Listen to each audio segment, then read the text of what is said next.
number there. Double ones. So hey guys, how you doing? It's Friendly and Pocket Conversations with you, Hopenation. And we got a lot of stuff to unpack, and I'm going to try to minimize this episode down to like 32 minutes. So let's see if we can do this thing rapid fire. So what are you doing? He's being the timekeeper. Yo, they can see you. Anyway. I know, I was trying to keep the time. He's been gone a while, right, you guys? Welcome back, Andre. He's been driving the bus all around New York. You know, he don't got time for us little podcasters, but, you know, he took off early for us today, so we're happy to see him. Hey, Dre. What up? You got anything to talk about today? No, I'm just not too So the big talk around town, let's just unpack this nonsense, is Jay Prince coming to New York. Now, guess what? If you're like me, your Instagram isn't working. Your Facebook isn't working. We don't know what the hell's going on. It's a social media blackout. What the hell is going on? Now I heard rumblings of Facebook, which is Instagram essentially, they were going to ramp up security on people's pages, and so other companies can't steal your pages, protect your property, or whatever. I don't know what's really going on. But right now, we do have a formal social media blackout. It's been going on since last night. I thought it was just me because my page is always compromised. But I posted something today, got very little likes, and every time I try to refresh, it says cannot refresh. So we don't know what the hell is going on in New York City as it pertains to this whole hip-hop beef between... I mean, they said their names already, right? Right? Did they? Little TJ and what's his name? YBM, Mighty J, Almighty J. Sounds like some superhero or something like that from the 70s. But anyway, you know, little boy came here. He's from Houston. He was attacked. They stole a chain that Black China bought him when she was dating him. He's kind of underage for her, but anyway. And then they also stole his Rap-A-Lot chain, which is Jay Prince's label. Why y'all so quiet? Everybody was talking about it. I don't even know what's going on. What's going on? How you feel about it? Oh, I'm letting you talk. You know what? I didn't really get the backstory. I got the aftermath story. So I just heard that the YBN kid was talking and doing a lot of trash. Or what's he? Because we don't know why that. That's what they said. They said that was one of the reasons why he got beat up, was because he was doing a lot of talking on Instagram, and when everybody was waiting for him to get here. So he was talking to the kids? I guess they was having like a back and forth, like social media like argument. a Twitter beef? Yeah. Okay. Because, I mean, I don't understand it. I don't think whatever was said, it wasn't worth him getting raw beat up and his face slashed. I don't think that's called for. And that's not indicative of New York City. And I would hate for this to spill over into other New York City acts that actually want to go out and perform other places, and then they get attacked because people got beef with New York City. So it's something that definitely needs to be addressed. If this was back in the days, Farrakhan would have been on top of it. All of the figureheads at the time, it was Russell Simmons, you know, they would have got on top of it, had a hip hop summit. Let's get to 125th Street, to the Black Theater, and get a summit going on. Because it's time for regulations in hip hop anyway. It's going too far. Too many people have access to hip hop. Too many different coaches have access to hip hop, unprecedented access, and they're using our culture and gaining from it. But this is what we have to go through amongst each other, and that's the problem. And I don't want to see anybody get beat up and raw.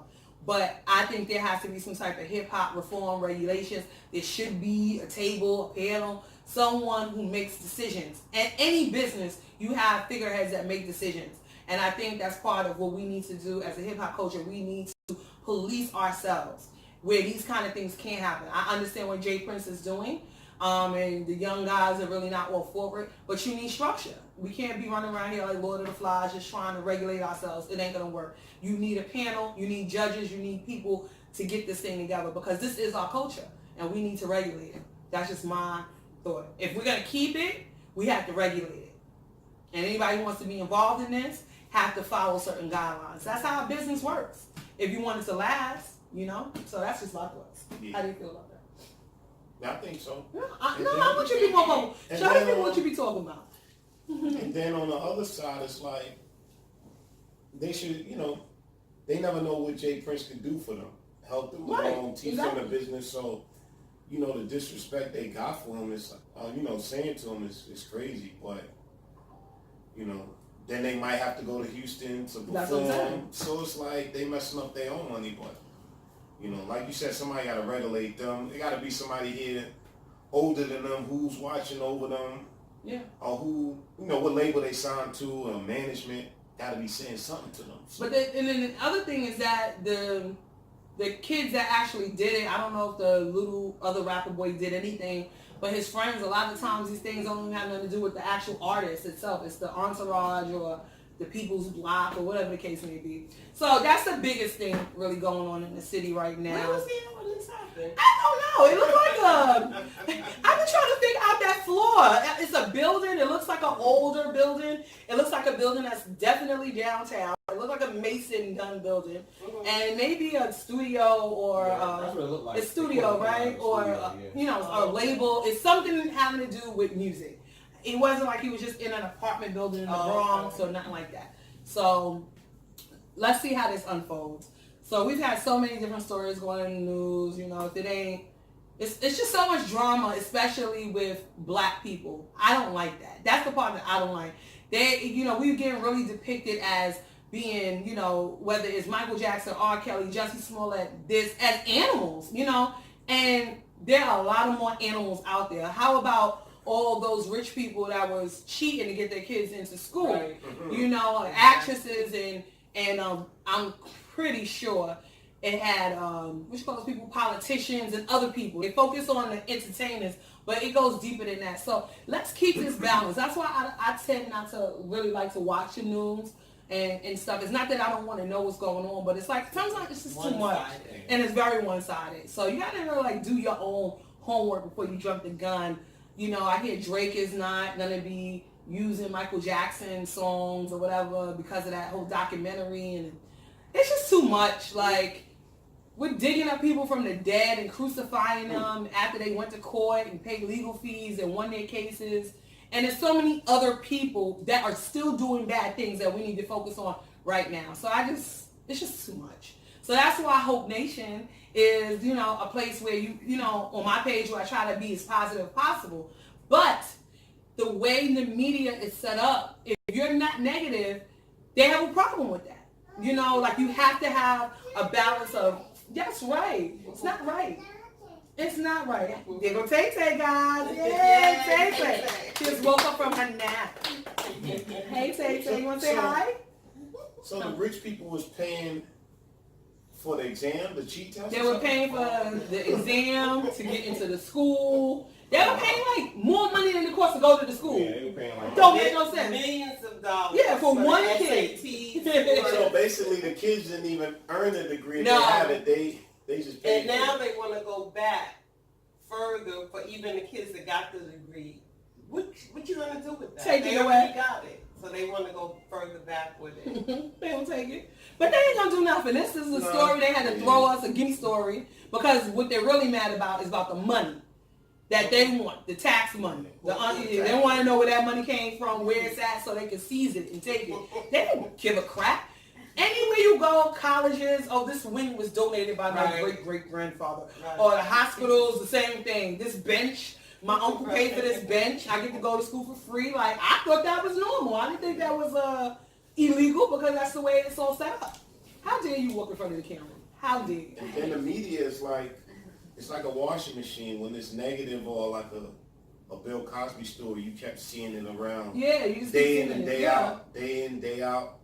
The R. Kelly day in, day out, morning, night. But when it's, you know, about this cheating exam, you're only gonna see it this one day. That's Yeah, it. let's see what happens with that. So shout out to you if you got a fake degree. I mean, that's been going on forever. A lot of people got jobs that shouldn't have jobs. They would be in trouble if they went all the way back. Oops, I was trying to catch it. So anyways, so that's a little bit what's going on. We did get a chance to check out Captain Marvel. I love that movie. How did you feel about it, right? Good movie. Good movie? Good movie. I think Tay-Tay even liked it. That's the longest movie she's ever been good for. So to date. So she's getting better with that. But bend down! He don't know etiquette, guys. Anyway, excuse me. excuse me, Captain Marvel. I thought it was dope, not only because it was girl power all the way, but because I actually did some research and I want to know where she came from and what is her significance. And she's like the thing, and then the little black girl who plays her friend Maria's daughter, she is just like Captain Marvel. Like, she has powers where she's able to fly in the sky. So they kind of gave her a very small role in the movie, but she has a very significant role in that particular Avengers series. And what they did was, back in the days, Pam Grier was the prototype for her character. So I think it's building up for more to come. So you know what I'm talking about? The little girl? Yeah, so it's dope, right? Little black girl. The little black girl. So Pam Grier, who's a black woman. You don't know Pam Grier. No, Foxy Brown, the original Foxy Brown. Okay. No, I'm just schooling the millennial here, because I know she don't know. It's So okay. what you think they're setting up for that? The little Yeah. I thought that was dope. Because she did have a pretty big part, Yeah, she did. in the movie. Her name is Akira. I can't remember her last name. I do follow her now on Instagram. I looked up, I researched her, and I did speak to her, and she spoke back. So it's cool. Hi, Akira. So What I else hope she been in other than that? she played on This Is Us and really like TV shows. Oh. Nothing, no movies. Because I didn't see her on any movies. But This Is Us, and she played in something else. I can't remember, but it seems like her career started around 2016, 17. So she's a newbie. She probably did print ads or whatever. I don't really know, but she's definitely one to watch. I think they're gonna do Akira Akbar. Exactly. They're gonna do big things. Well, I can see that happening. So shouts out to and then how they had Marvel. Did you get the scientist? Annette Bening played the scientist who was like when they sent her to the room. What they call that room? I forget. Carol, who is Captain Marvel, when they sent her to the room so she can get chastised by the lady, and she kept saying she didn't know who the lady was. Her name is Annette Bening in real life, and basically it was a play on Marvel comics, like Captain Marvel. I'm a nerd. I got it. Definitely. I got it. I thought it was dope. So it's like the origins of Marvel start with a woman, like life, duh. Anyway. That's how that thing all panned out in my little mind. Then I got to thinking about heroes and superheroes and how they come about. And I asked everybody in this room, except for these two because they wasn't here, Tracy and Rashad, about what is the common thread of coming a superhero. What usually happens? You watch a lot of comics, right? Do you consider yourself a comic person? No, not necessarily. No. So we've been watching all these years. No, I'm saying I watch it, but I'm not like a comic head, but I can probably. Okay, so what if you had to say what is a common thread? How do people normally become superheroes? Okay. I would say by being villains first, right? No. Some of them do. Yeah, not but being the most desirable person. Okay. We'll run with that thing. What about, do they become superheroes by accident or on purpose? In your opinion? I would say by accident. Right. Now, why do you say that? Right. Why do I say by accident? Because not all the time, the situations aren't always set up in their favor. It's always meant for them to figure out something. Gotcha. See? Here we go. Yeah. So, in life, that's usually how it happens, right? Something will happen and something in your brain, you have to go spring into action. You didn't even know you were going to do this thing. But now all of a sudden you're in the middle of this thing and you have to somewhat be a savior. So in watching comics, you see how people become accidental superheroes. And I think that's excellent because in life we become that. So I want to talk a little bit about, because it's still Women's History Month, Regina Louise. She's actually going to have a movie on Lifetime, and it's going to be called I Am Somebody's Child. She was placed in 30 foster homes, placements, psychiatric wards, her whole life. Her dad was a singer in a group, and he wanted to pursue his career. And in that, he turned over his rights to his child. I don't know what happened to her mom. I don't really know the whole backstory. But he didn't want to be a dad. So he made her ward of the state. And in that, she was diagnosed with having all these issues, and they shuffled her around. to all these 30 placements. And in the middle of her placements, she began to write. After they diagnosed her, basically wrote her off. She would never do anything. She is now one of the foremost advocates for abolishing pretty much ACS and foster care. And she's out of the West Coast. And I thought about how she became an accidental hero to the point where somebody's making a movie about her because she didn't know that she was going to be helping people. She's an author. She's written a few books. Now she has this movie coming out. She didn't know that this was going to be her life. When you're in your life, all you see is survival day to day. You don't know what the outcome is going to be. You could dream about what you think you want the outcome to be, but you never know what's exactly going to happen. So I reached out to her. She actually followed me back on Instagram. I'm so proud of her. And I just wanted to give her a shout out for Women's History Month. And she's our accidental hero, superhero of today. And I want her to keep on going. And I had never really been involved with the system. My family, my grandmother, my aunt had always took in foster children.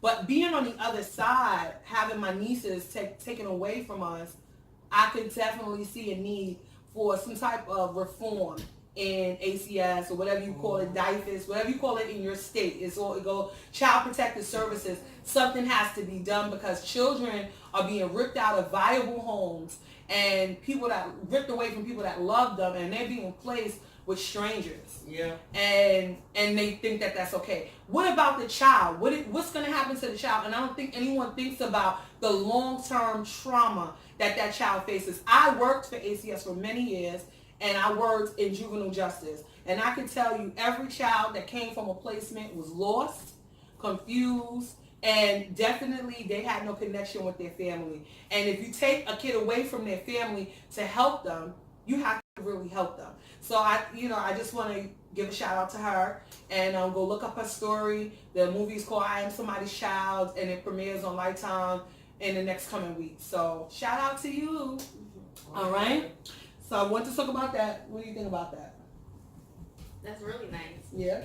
Yeah. You didn't even know I do these things, right? No, I thought it was cool. Like, and she reminds me of me. She her style is real like kooky and everything. She's her own person, and I like that about her. So shout out to her. And do you? This is around the way with May May actually, and I'm just digressing. She didn't even know I was gonna go this way. And you actually had a review for us today, right? Yeah. What are you reviewing? Oh, well. Let's see if she did her homework. Yes, she did. What are you doing? What did I review? I watched a few old movies. No. Oh. Yeah, our favorite show. Exactly. No, Grownish. Grownish. I said Blackish. Sorry. That was good. Grownish. It was the what do you call it? Season finale. Yes, last week. We have to wait till June. Oh God.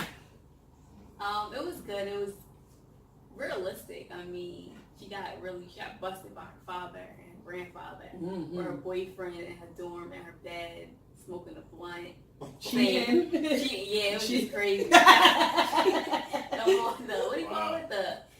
The big heads of the school had a panel, and she submitted it. She said, "I did cheat," and she was honest. I guess that's a good thing. So they let her stay in school. Yeah. She's on AP. Yes. Probation. Academic probation. Yes, academic probation. And her father just so happened to be knocking on her door. She goes to answer it. They come in, they're talking, and then her boyfriend comes out. That was so funny. The left wing with like a little kimono on. He had a robe on with no shirt on, and he called them the what? Oh, are these a girl club? No, the Postmates dudes. Yeah. It was hilarious. So I hope you're watching it. You can stream it. It was so funny. Grownish. It is a little racy, but it is what's going on in college. It's like in your face. When you think about sending your kids away to college, you better make sure they're ready for all of that because that was something. Yeah. She's had a hell of a 2 years in school. But they're doing an awesome job. Her, Trevor Jackson, Chloe and Haley. Luca, what's the name? What's the name in real life? Luca, I don't know. Luca. It is Luca though, right? It is Luca. It's I don't know Luca. his last name. But all of them, I like them all. Even the guy from Grownish, the comedian, I never know his name. The comedian dude, the guy who plays on Grownish. Oh, the guy. Yeah. He's doing the Old Spice commercials now. Yeah. What's his name? I want to say Donnell, but that's not it. That's not it. I don't know, but shout out to him. I think he's awfully funny. I see real big things in his future because he's very funny. He's just a funny person, like natural funny. So Grownish, they're doing an awesome job with Grownish. I'm having a brain freeze today. I think they send out that wave off into my brain because I can't even think of the guy who wrote Grownish, and I know him. He's from Brooklyn. For Christ's sake, what is his name? I'm so lost. Anyway, good show. Great job they're doing with that whole project. And Dion Cole, Yeah. shout out to you, you're a funny guy. Dre on the show, right? Dre. No, Dre is the dad. Oh, buddy. I would call him Anthony Hamilton. I mean, Anthony, Andre. No. Anthony Hamilton. No. That's not his name? No. No. That's a president. I put two presidents together. No, that's Anthony Anderson. Right. That he's Dre. You messed it up. Right. You talking about Dre. Anyway. So this is just a very funny show today. And one of the things I want to talk about is avoiding burnout. And I'm not burned out with the show. I think it's awesome. I like it. We only do it once a week because I wanted to avoid burnout. I want to keep it fun and active. And so in doing that, you know, when you have to do something every single day, you're gonna get burnt out. I don't care what it is, whether it's parenting, whether it's relationships, whether it's friendships. When you have to do something, when your brain knows you actually have to do something, you can get burned out. So one of my questions I always ask myself is, how do you prevent getting burnt out? Well, I can honestly tell you right now, I'm burnt out, you guys. I hate paperwork. And someone who's proclaiming to be a girl boss, I'm being tired of paperwork, that's sad because I have a lot of paperwork and I am an extreme procrastinator. And I've always been, but it always benefited me when I was younger. I could not study for a test. I never had to study. I could look at something right before I go into the room and take the test and do great on tests. But the older I get, I'm realizing that procrastination isn't working for me anymore. I don't have the brain power anymore to remember the things because I just got real life going on. I can't remember everything, and I'm not ashamed to say that. And I think if you're struggling with that, trying to be every woman, every man, don't. You're burning yourself out. It's impossible to be everything to everybody all the time. And on top of that, take care of yourself. Who is paramount? You are paramount. You have to take care of yourself. You cannot be burnt out with work and not be burnt out with yourself. See, when you burnt out at work or whatever, that means you burnt out with you. And that can't happen because who can handle your business? Nobody. Only you can do that. So you got to take a pause. You got to take a mental health day. You got to really unplug. You got to do things you like. You got to dress the way you want to dress. You got to wear your hair the way you want to wear your hair. You got to live, I'm serious. You have to live life because you're going to get burnt out. So people, oh, you wear pink hair. Yep, it makes me happy. I wear colorful clothes. It makes me happy. My house is colorful. It keeps me happy. You got to do things in life that remind you to keep living. Okay? It's very important. Too many of us are depressed, self-included, going through things, but you got to take care of yourself, okay? So don't get burnt out doing the same things every day. Take a day or call out and have fun. I tell you, Believe in it. yes. I used to say my body said no today. I wake up, Tiffany's laugh. She said, you go out, so my body said no. It can't do it. And you gotta know that. I used to go, when we lived in the city, I had braces. And I used to go, my dentist was on the Upper West Side. And if anybody knows the Upper West Side of Manhattan, you know that people never go to work around there. It's like 42nd Street. People with the strollers, they're going to the museum, they're eating, they're hanging out, especially on spring day. And I used to go there and get my braces redone before I would go to work. I worked 1 to 9. And some days I would just look up like, I want to be like them. And I would call out of work. I'd get my braces, I'm like, okay, I can't make it. And that was good because it prevented burnout. And you get days off, take them. Like, you get paid for days off. Even if you don't, Your time is your most valuable asset. Your time. Okay? So, just a little bit about burnout. And who else to follow me up but Tam Tips, Tam Tips. There you go. Okay. I just made that. So I definitely agree with that. And It's necessary. I used to do it in high school a lot. we all did that. A lot. Most times without permission, but there were a few times where I was like, "Mom, can I just not, please?" And she would say, "Okay," and then I didn't have to find something to do with my time. Exactly. On all those days that she didn't. So my TAM tip today is about interview attire. I am seeing and hearing some really interesting things about people showing up for their interviews wearing any old type of thing. And I think some of it has to do with a level of arrogance and entitlement now. And then I also think on the other side, it has something to do with just not knowing. So for all of the above, leggings, no. Freakum girl dresses, no. Sweatpants and sweatsuits, no.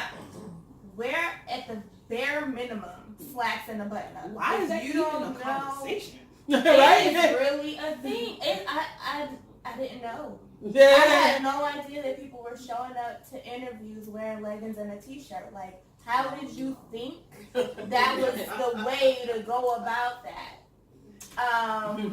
Or a whole sweatsuit. Like, That's crazy. it's not. What job are they going for? The leggings and the t-shirt, that was for a receptionist position. She didn't even put a blazer on. See, she could have freaked it. She She put a blazer and some At pants on. least play it off at the please. Like, A blazer. I post looks. You don't have to do them to the T. Some of them They're really are nice. pushing the limits a little bit, but you at least want to have on slacks and a button. It don't have to be black and white. It could be whatever you want, but just make sure it is presentable to an extent. Even if you're going for, I don't know, a construction worker's job or whatever, unless somebody say show up ready to work because you're going to get hired on the spot. Right. You need to at least have on khakis, something that looks semi. Office attire.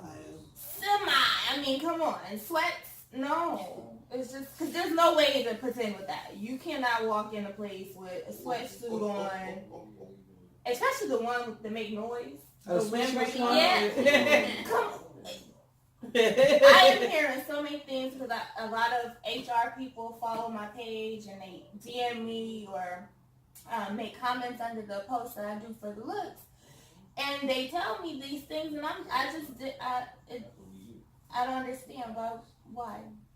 And some people, like I said, I think it's a little bit of arrogance of, oh well, they gonna hire me in that type of attitude, or my parents work here, so I know I got this in the bag. Meanwhile, you're really embarrassing your parent because they worked hard to get in that position, and now you done came up there looking like you have no sense. That's true.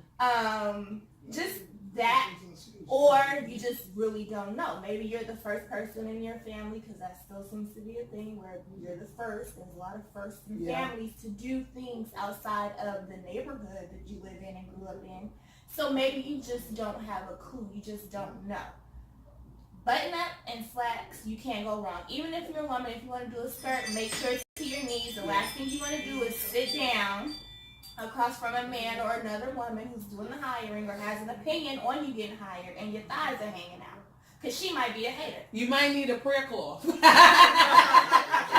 just might. So make sure if you're going to do a skirt or a dress, to the knees or lower, at least get in the door. Some of y'all are blocking y'all blessing. Get in the door, see what's happening on the day-to-day, and then, you can work with, oh, I could wear jeans, or I could do this, or I could do that. But your initial impression showing up in leggings and a t-shirt or a sweatsuit or anything like that, no. Yeah. I have something to add too, and she's absolutely right. And me and May had this conversation earlier today about nail color and stuff like that. I don't care about stuff like that because what you want to do is, you want to dress the part, but you want to be your authentic self. Yes. So for that's me, very important. I've always interviewed with pink hair because I knew I was going to wear pink hair to the job. So I don't want to get the job and then I look like I've gone rogue. Like coming in the first day with pink hair, like what the hell? Like, so for me, that's how passionate I am about my pink hair. That's who I am. So if it's who you are, not saying that you should wear a sweatsuit, but at Nike, certain jobs will tell you to come comfortable. Yes. You have to know that. Nike will tell you to come in their clothes up. You can't go to Nike with a Reebok outfit. Exactly. You can't do that. Yeah, you should know better. It has But to be within reason. know who you are. If it's just a fad for you, it's nothing you can do. That's like if you have tattoos on your hands or your face, it's nothing you can do about that because that's who you are. Right. But if it's a part of your DNA, then so by all means be yourself. Yeah. But don't wear, coochie cutter shorts or skirts. Yeah. Don't do it to yourself. If a suit is not you, if you don't want to look like a pallbearer or Undertaker, you can always go, like she said. And that's why I also try to post actual looks because before, I started doing that because I was like, how can I tell people how to dress for an interview? That can get real lengthy in text. So I reached out and started getting looks and stuff like that because a lot of people, if you do have somebody telling you, depending on who it is and how old they are, they're going to tell you to wear all black suit with a white button up, whether you're a man or a woman, and that's just really not the case anymore. You can do colors, you can do patterns, you can do anything as long as it has a professional, business casual look. If it's a corporate type of a job, then you need to show up in a suit. There are places, if you're having trouble with the suit, getting a suit, they could do vouchers. They ain't having trouble with no suit. They're not. They but I'm just trying to give them sneakers. They have trying to give them the benefit. That's going to be my thing for next week with this thing on pricing and some of the things that people choose to spend their money on. But when they come in my DMs talking about my prices, go somewhere else and get that $20 resume. Okay? That's what you can do. Y'all got to stop pissing That'll be next week. So as for the clothes, you know what to do. You watch TV every day. You know how to dress. Stop playing games. Stop amazing. it. But you will see me in a job interview with pink hair. Looking nice. That's right. It look nice. But that's the whole point. You have to still look nice. Like, come on. So, with that being said, I just want to encourage you all to be yourselves. Get that new job. This spring is in 5 days. A lot of newness. Enjoy this season of growth. You can feel the life in the air. I don't want him to hit. Oh, there he goes. You can feel the life in the air. You have that life. Take care of yourself. If you need extra help, if you need to seek mental health help, do that. If you need to go to the doctor, do that. If you haven't been to a doctor in over a year, you need to get to one. I don't care if you're a herbalist. I don't care if you're a homeopathic. I do all of that stuff, but I'm always finding things wrong with me. So if I didn't go, I would be in massive trouble. So I'm just encouraging you all, my phone is going on, all to take care of yourself. Do it now. Do not wait. Do it while you're young. Do it now. So, how much time we got? Oh, we're at the finish mark. And I told you I want to be under 30. We're at 35. It's okay. So next week, we'll be talking about negative motivation and how it leads to a lack of motivation. Just a little snippet. We get it a lot on Instagram. We look at people's pages and we see whether it's cars and butts and shoes and pocketbooks and hairdos and things of that nature. And it's supposed to motivate you. But when you can't acquire that, or if it's a look that you can't get, if you can't get a six-pack in 30 days, then it starts to discourage you.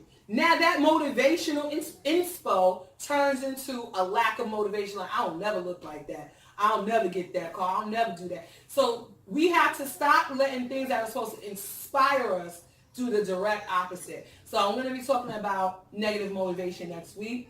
Follow us all on Instagram, Friend in Your Pocket on Instagram and Facebook. Resumes by Tam on Instagram. FIYP's mom, Chezarine Catering on Instagram. Dre and Y on Instagram. So Samaya on Instagram. Samaya is SAMIYAH. That's right. I forgot the H. But that's Aaliyah. And come with AR for Press, my fake branding manager who's quit on me, who's left. And baby Tay Tay, FIYP Mini Me on Instagram. And this is AR for Press. Are you in the light? Can they see you? Yes, they can see me. Okay, Peanut Head. So, like we always say, you might as well cut it. You gotta cut it. As we always say, we love you all, Hope Nation. All right. Mwah!